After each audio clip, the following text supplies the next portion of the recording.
Sherry Ratay here. I'm here to share with you what we're going to be learning together in the next 3 hours on how to create the perfectly placed balayage here at the Beauty Experience March 8th through March 10th. Now you might ask, what is the perfect balayage? It's a great question. Here's a few of my thoughts and concerns about it. The first thing that we'll talk about are the principles of the lines. Lines, horizontal, vertical, and diagonal.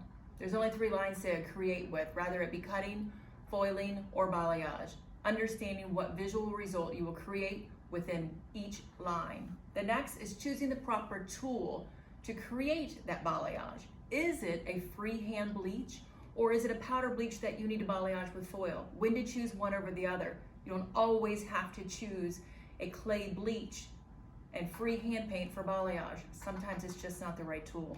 The next one, dissecting the head shape. If we don't understand the fiber that we're working on, where it's going to live, how can we place the perfect lightness where it's going to give them that sexy fringe or that lightness underneath. Those are only a few tips of what I'm going to share with you on this 3-hour hands-on balayage. I hope you will enjoy it with me.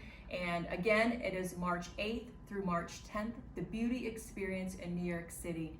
If you guys have any questions or concerns, please feel free to always reach out to me, sherryratay.com or sherry@sherryratay.com. Bye guys.